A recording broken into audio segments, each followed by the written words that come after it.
Pues mira. Esto está negro, pero no está negro porque enseguida, mira, ¡chas!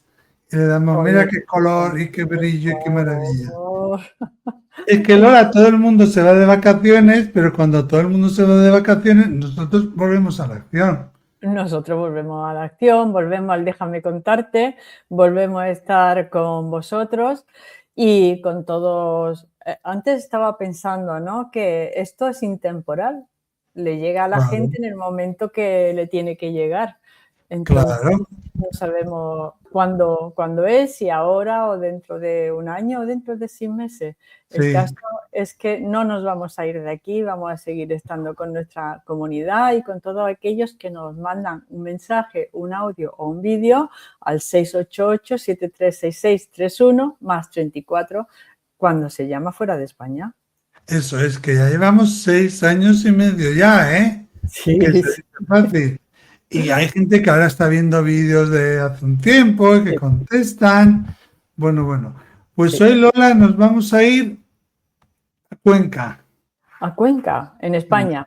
No, en Ecuador, que yo no sabía que había en Colombia un Madrid, pero no sabía Ah, que había otro Cuenca. Bueno, y en Colombia también hay Santander, que hay una gente estupenda, pero vamos a ir hasta Ecuador, a la bueno, tierra de que no hay tanta gente, pero tenemos ahí un piloto que nos sigue desde Ecuador, sí, muy cierto, leal, Néstor Ernesto, Lodeira, Ernesto. claro. Pero vamos a escuchar a Cristiano, de Cuenca. Vamos a ver qué es lo que nos dice. Yo creo que os va a gustar. A veces, Lola, vemos los casos y aunque haya casos que son parecidos, después vemos que hay matices, ¿no? Sí, sí, sí, sí. Hay matices como las personas, ¿no? Parece que Claro, todos tenemos una vida muy similar, pero no, no, no. Hay matices y en los matices, en esa diferencia, creo que está la profundidad y la complejidad de las historias, sí. total. Vamos a escuchar. Hola Michael, ¿cómo estás? Te saluda Cristian Auquilla, yo soy de Cuenca, en Ecuador. Primero quiero agradecerte por la ayuda que brindas a muchas personas como yo, que hemos tenido a alguien muy cercano que ha fallecido. En mi caso fue mi esposa. Van a ser 10 meses, el día 20. Mi esposa tenía 35 años, yo tengo 34 y me quedo con dos pequeños, uno de 6 años y otra pequeña que en ese momento estaba de 3 meses. Fue muy duro, en realidad he tenido un duelo bastante emocional, ¿no? Altibajos a cada momento y bueno, yo con ella estuve casado 7 años, pero le conocí desde el colegio, entonces sumando todo estábamos como 18 años juntos. Te cuento un poco cómo fue la muerte de mi esposa. Fue el día de cumpleaños de mi pequeño, el día 20 de mayo. Estábamos celebrándole a mi pequeño con una torta, con mis papás, con mi hermano, mi sobrino, mi suegra. Un día antes ella me pidió que le abrace en la noche. Y ese día le noté bastante extraña, le noté un poco cansada. Fue cuando, luego de soplarle las velitas a mi pequeño, ella solo me dijo gordo y se desplomó. Pensé que solo se había desmayado, pero bueno, luego llegamos al hospital y me dijo el doctor que ya había fallecido. Yo me enloquecí en realidad. Eh, Renegué mucho de todo lo que estaba pasando. Y conforme pasaron los días, bueno, la fortaleza comenzó a flotar por mis hijos, por mi familia, y no podía darme por vencido. Comencé a leer y a buscar información acerca de la muerte y bueno, gracias a mi cuñada te encontré a ti, comencé a escucharte, comencé a ver tus videos y me ayudó mucho. Eh, Estoy leyendo El viaje de las almas y aquí es donde viene mi primera pregunta porque leo ahí que cuando son almas gemelas que vienen ya desde muchas vidas atrás, no nos podemos reconocer con el brillo de los ojos. Y eso fue lo que yo vi cuando le vi a mi esposa por primera vez. No sé si es que esto puede ser cierto. Mi otra pregunta es, bueno, mi esposa falleció con un paro al corazón por un edema pulmonar, pero en la autopsia reveló que tenía el hígado muy dañado, muy desgastado, que el tiempo que se venía de mi esposa podía ser una enfermedad casi que mortal, según palabras de la doctora.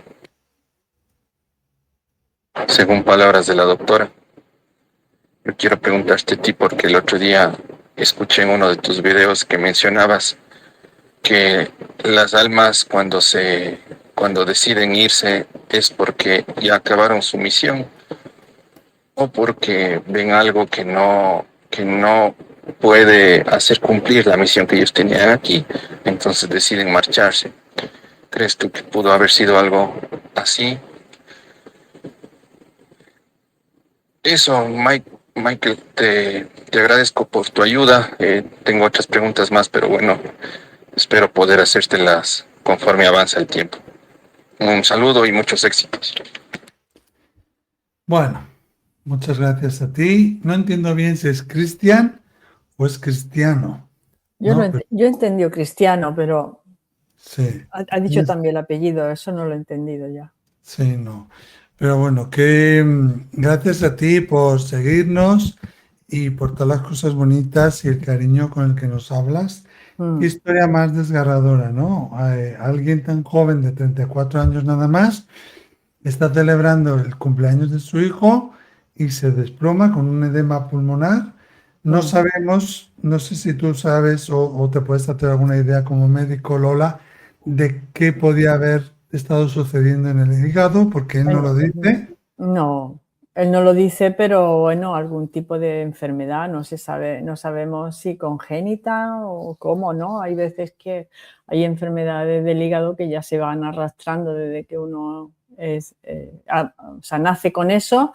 El caso es que el edema pulmonar es pues es líquido en los pulmones, para que nos entendamos todo. Entonces empieza el pulmón a sobrecargarse de líquido. Tener en cuenta que hay una vena que comunica el hígado con el corazón, que es la vena cava, y algunas veces ahí puede remansarse la sangre y bosar, vamos a decirlo así, bosa por los pulmones. Claro que esta mujer, antes de darle el edema pulmonar, pues debió sentirse pues cansada, asfixiada, porque es como ahogarse en tu propio líquido. Esta mujer lo que le dio fue un colapso, ¿no? Colapsó. Pero claro, eso es una enfermedad que no te aparece de la noche a la mañana, o sea que tuvo que ir dando a lo mejor señales. Lo que pasa es que uno se va como adaptando, como que el cuerpo se va adaptando, ¿no? El cuerpo tiene esa facilidad de adaptación. A lo mejor hay gente que cuando llega al hospital tiene una anemia enorme y dice, usted no se notó nada, bueno, yo me iba cansando, pero como que te vas sobreponiendo, que te vas adaptando a algo. Por eso me da la impresión de que sea una enfermedad de larga data, como decimos los médicos, pero es solamente una impresión que a mí me da, ¿no? No, y siempre además, Lola, cuando hay hijos de por medio, hacer lo posible para levantarte, para seguir, lo mío no importa, ¿no? Para tapar, para dejar de lado. Pero fíjate que él hace una pregunta muy clara, dos preguntas muy claras, ¿no? No lo dice, pero se entiende, yo entiendo la pregunta de si ella sabía que se iba a morir, y yo diría que sí, ¿no? Cuando él relata que el día anterior ella le pidió ese abrazo y que le llamó la atención, ¿no? Que ella le pidiera ese abrazo y se le hizo extraño, es probable que ella ya estuviera sintiendo algo. siempre lo explicamos aquí y en otros lugares lo explicamos también, Lola, que no es algo que tú sepas de aquí, ¿no? Que tú No. comprendas con tu cabeza, sino que es algo que tú sabes. Mm, Y además sabes de una forma que puede no haber ningún indicio de ninguna enfermedad y que parezca ilógica, pero con una fuerza y una persistencia claro. que es más real que todo lo demás, ¿no? Yo Mm, creo que aunque no tenemos todos los datos, pero que pudo haber sentido eso con eso mm. ella el día anterior, y por eso una forma de despedirse, ¿no? De alguna manera, Aparte de que esta mujer tuvo que sentirse mal ya, físicamente. ya, Por eso él dice, ese día estaba como extraña, cansada, pero, apostillo, más cansada de lo habitual, porque mm, esa mujer para que le dé allí un colapso, pues ha debido de ir poco a poco. No, una enfermedad hepática no tiene pinta de que debute de una forma tan catastrófica o estrepitosa. No es como un infarto de miocardio que es que te da y te da desde el minuto uno, ¿no? Entonces, mm, yo creo que ella también iba sintiéndose mal, acomodándose, como dices tú, pero yo creo que ahí las preguntas que él hace, fíjate que las dos preguntas que él hace, él no hace ninguna pregunta referente al estado de salud previo de su mujer, mm, porque en el hospital yo creo que le dieron todos los datos y las explicaciones correspondientes y él no pregunta por eso, ¿no? O sea, que él debe de sentirse ahí en ese sentido tranquilo, ¿no? En el sentido de decir fue algo que no se pudo evitar, como le dijo la doctora, y simplemente pues apareció. Son tipo de muertes súbitas porque te acontecen en un momento determinado y luego a la hora de la autopsia, porque imagino que todo eso sería con la autopsia, pues se determinó a qué era debido. Él hace ahí luego dos preguntas. Es interesante, es muy interesante, muy desgarrador el caso, pero es interesante porque deja 2 huérfanos muy pequeños, una de 3 meses, fíjate. uno de 3 meses, luego esa mujer había tenido un embarazo con esas circunstancias previas, ¿no? Que yo creo que también sobrecargó, claro, pudo aguantar porque el cuerpo es joven, ¿no? Pero es que tampoco me quiero arriesgar demasiado en diagnósticos porque no conozco bien el caso, ¿no? Mm. Pero acababa de dar a luz hacía 3 meses. Y él hace 2 preguntas ya de corte espiritual, las 2. O sea, que empieza, Sí. yo no sé cómo sería este hombre de espiritual o de Ha, plantearse la. ha dicho una cosa que a mí me ha llamado la atención, que ha dicho, al principio renegué de todo, ¿no? Yo entiendo que él renegó de Dios, de su espiritualidad, de todo, que es Mm, muy habitual también en el duelo, ¿no? Cuando estás en ese dolor del duelo, mm, tenemos que buscar culpables y muchas veces la persona en duelo hace eso, ¿no? Reniega de todo. Y es normal, es parte de una fase, ¿no? mm, Y pasamos muchas veces por eso cuando estás en un duelo así, tan duro, tan traumático. Pero la cuestión que él dice es, sí, ella había cumplido su misión, ¿no? Y luego esa pregunta autorrespondida por él mismo, si ellos podían ser almas gemelas, porque él habla del libro del Michael Newton, El viaje de las almas, sí, ¿no? Y dice que en el libro relata que las almas cuando no se reencuentran, pues ujú, como lo saben por el brillo de los ojos, sí, pregunta así tímidamente si eso le ha podido pasar a él mm, y luego se contesta a sí mismo. Dice, sí, sí, porque eso me pasó también a mí, ¿no? sí, Mira, ahí sí, está el el libro, viaje. ¿no? Sí, De sí, Michael sí, sí. Newton. Michael Newton tiene unos libros preciosos, Bueno, bueno, muy bueno. recomendables. Pero mira cómo este hombre se ha introducido ahí en el libro y en lo que es la espiritualidad. O sea, este libro del viaje de las almas ya tienes que estar un poco introducido en el mundo espiritual. No es un libro para coger de primeras, ¿vale? No, No, es un libro ya cuando estás un poquito más introducido en la espiritualidad y ves que hay un mundo espiritual. Ya no solamente es que lo creas, es que lo reconoces. Y creo que lo que a él le ha sucedido, pues le ha introducido aún más, Hombre, si cabe, en lo hombre, que es la espiritualidad, que reconocer la espiritualidad no es otra cosa que reconocer que el ser humano tiene una parte de espíritu o conciencia que sobrevive al cuerpo después de la muerte. Ya está, ese es el despertar espiritual. Hay gente que es más escéptica, otra gente lo niega absolutamente, dice que no somos nada más que la materia, ¿no? Con lo engañoso que es el nervio óptico, que solamente puede ver una franja diminuta de lo que es la realidad, pero hay personas que solo creen en la materia, se llaman materialistas, y solo creen en la materia. Pero luego hay otras personas que son materialistas, pero que en su evolución se dan cuenta de que el ser humano tiene más cuerpos, que somos algo más que materia. Tenemos un cuerpo emocional. Él ha hablado también de sus emociones. Dentro de lo que es el duelo, hay una fase del duelo descrita por Kübler-Ross, que es la fase de la ira, claro, que se nos pasa muy desapercibida, pero la ¿no? fase de la ira, claro, Eso es cuando él decía renegué de todo, ¿no? efectivamente, porque uno está enfadado con el mundo.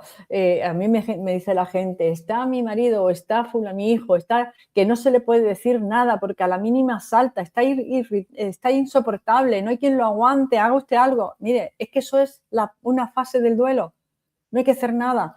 Simplemente dejarlo que fogue, que ya se le irá pasando conforme vaya viendo que ese enfado o esa ira pues le va destruyendo y al contrario le va espantando a la gente, ¿no?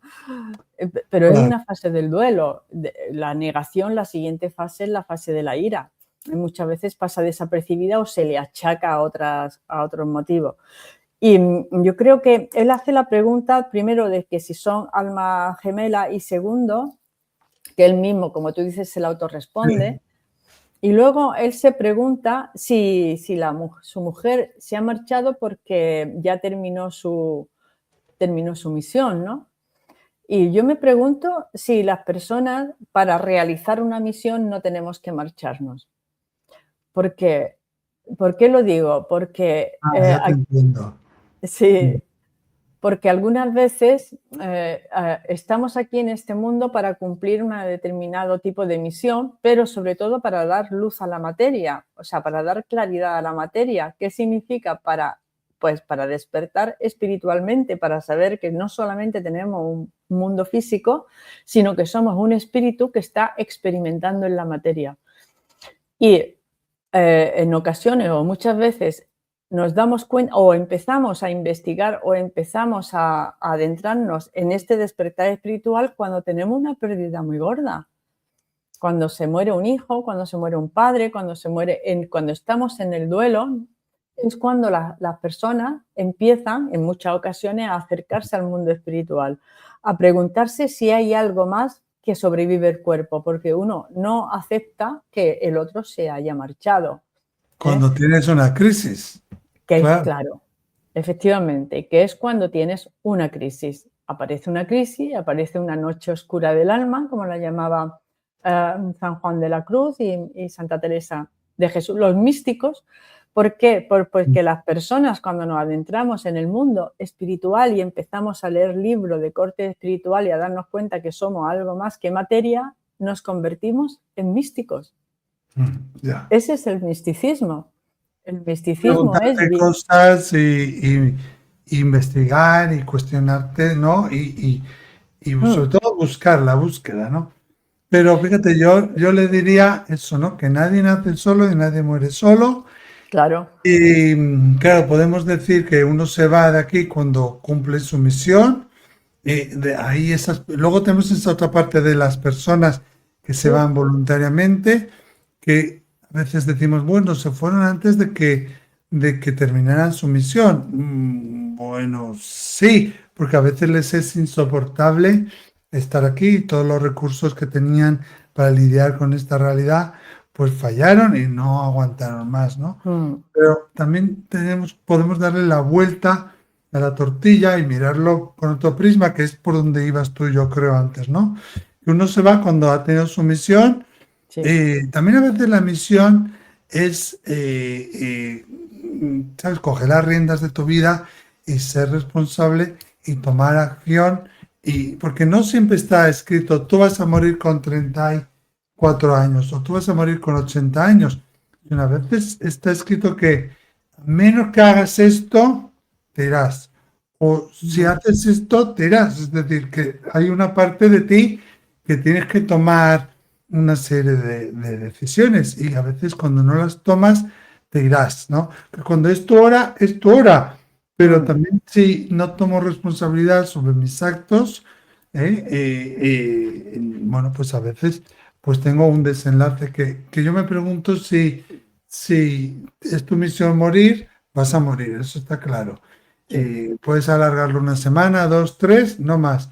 Pero a veces también el universo nos está exigiendo que tomemos acción sobre nuestra vida y hay un desenlace probable que lo podemos evitar si tomamos, ¿no? No siempre es blanco o negro, sino que si haces esto irás por aquí o si no haces esto irás por aquí, ¿no? Pero a lo que iba, que a veces la lección y la misión es para los demás. Sí. Es decir, cuando yo me voy, que pasa mucho en las personas que se van voluntariamente, en las personas que mueren trágicamente y en personas que mueren así súbitamente siendo jóvenes. Que yo me voy porque al irme yo, esto va a provocar un despertar en ti, un movimiento en ti, y en todo mi entorno. Sí. Eso es súper fastidioso, iba a decir otra palabra, súper fastidioso para el que se queda aquí y muy doloroso y a ver quién tiene esas tragaderas, ¿no? Sí, pero muchas veces eso también lo Es un sabemos por la, aprendizaje, ¿no? muchas veces eso está pactado. Eso lo sabemos por la experiencia cercana a la muerte o por los libros de Michael Newton. Dice, ¿y yo cómo voy a pactar eso? Bueno, pues porque si tú lo ves desde el punto de vista de la finitud de una vida y de la eternidad del alma, pues quiero explorar esto porque al final una vida es una vida más. Una vida más en el infinito de tu vida, ¿no? Porque tu vida, mira, el alma no tiene miedo. No. ¿Cómo afrontamos la muerte? Pues Todos son experiencias para el alma, ¿eh? No es una cosa mala y otra buena, sino que todos son experiencias. Todos son experiencias y algunas veces son experiencias que tú ya has pactado para vivirlas. Hay almas que son más arriesgadas, hay almas que arriesgan más, que tienen experiencias más intensas, más potentes, vamos a decirlo así, otras que van como más tranquilas. Hay vidas en donde tú misma te permites ir más tranquila, hay vidas en donde dices voy a darle un empujón a esto porque me estoy estancando ya demasiado. Entonces, eso... Cuando estás estancado es cuando ocurren, ¿no? Que tu hermano o tu ser querido pierdes la vida o pierde el trabajo. Claro. O está en una dificultad que tú tienes que despertar y poner todos tus recursos en marcha, accionar ahí un modo de supervivencia y ¿no? Despertar tú, ¿no? Yo creo que todas las muertes, Lola, si sabemos mirar, tienen una misión y los que se quedan alrededor, ¿no? Yo, por ejemplo, inicié una asociación de ayuda en el duelo, sobre todo con la afinidad o con la idea de ayudar a padres que estaban en duelo cuando un hermano mío murió repentinamente y vi y conocí algunas asociaciones y dije, bueno, pues porque no voy a ayudar a otros padres que están pasando por lo mismo. Al final acabamos haciendo otra cosa distinta, que era trabajar con la tercera edad, ¿no? Y personas que estaban solas. Pero aquella muerte, que fue horrorosa y dolorosa y fue muy traumática, para mí fue un despertar en muchas áreas, ¿no? Y de ayuda al otro. Claro. Y de ayuda al otro. Si sabemos mirar, muchas muertes, aparte del dolor y aparte de la pérdida, tienen esto, ¿no? También esta otra contrapartida. Yo a Cristiano le diría que no, él se preguntará que si su mujer hubiera ido a un médico antes, si hubiera sobrevivido o no. A veces vemos que cuando es tu hora, puedes tener una extensión de visado de unas pocas semanas, pero que cuando es tu hora, ¿no? y que nadie se va si no es tu hora, ¿no? No. Y que luego hay una contrapartida, por muy dura que parezca y por muy difícil que lo veamos, que es también en el despertar de todos los que estén alrededor de la mujer de Cristiano, ¿no? Claro, y de los niños. Y otra cosa que dice Cristiano es que no sabe cómo, pero sacó fortaleza. Es que estas experiencias tan potentes hacen que se desarrolle o que aflore la potencialidad del alma, que es la fortaleza. El ego no tiene fortaleza. No, El ego es el miedo, pero la fortaleza, ese sobreponerse a las situaciones por mis hijos, como ha dicho él, ¿no? La gente católica, cristiana o creyente dice que Dios no te da nada que tu alma no pueda sobrellevar. O sea, que esas experiencias que tienes están puestas ahí, no, dice, Dios aprieta pero no ahoga, para que desarrolles esa fortaleza que viene en potencialidad desde tu alma, ¿no? Y te sobreponga para sobreponerse a las adversidades de la vida desde un punto de vista quizás menos dramático, como le gusta al ego. El ego le gusta hacer un drama, pero un drama que ya te dura toda la vida. No, hombre, no. Es trágico, es doloroso, pero el sobreponerse a las cosas y el seguir viviendo sabiendo que el alma de tu mujer está viva y sigue viva, pues eso te da una dimensión de fortaleza. Como he dicho, el alma no tiene miedo porque sabe que sigue viva. Los miedos vienen del ego y del mundo material. no, y el tener esa certeza y el saber eso, no el pensar que puede ser una realidad o el creer que es posible, sino la certeza es algo tan sanador que no es equiparable a nada, ¿eh?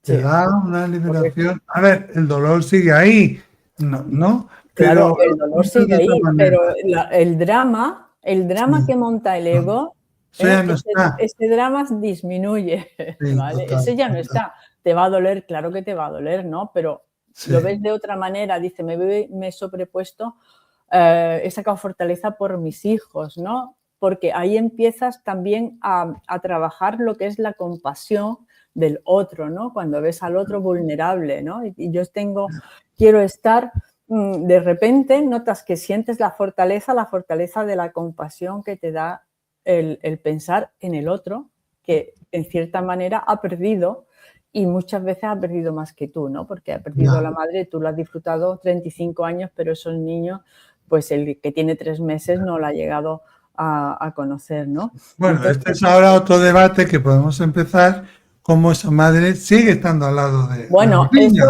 Eso era otra parte, pero es que si no, no terminamos, porque las personas podemos irnos para dar esa lección, pero también podemos irnos, que eso también lo dice Michael Newton y en mucha experiencia cercana a la muerte también lo corroboran, para poder ayudar desde el otro lado, podemos ayudar mucho más, en un momento determinado ayudamos mucho más que quedándonos aquí.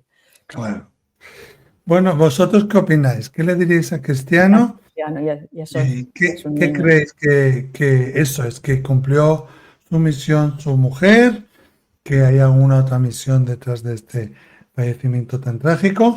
Escribírnoslo ahí debajo del vídeo y nos vemos en el siguiente. Déjame contarte. Gracias. Un abrazo muy fuerte, Cristiano. Adiós. Gracias. Adiós.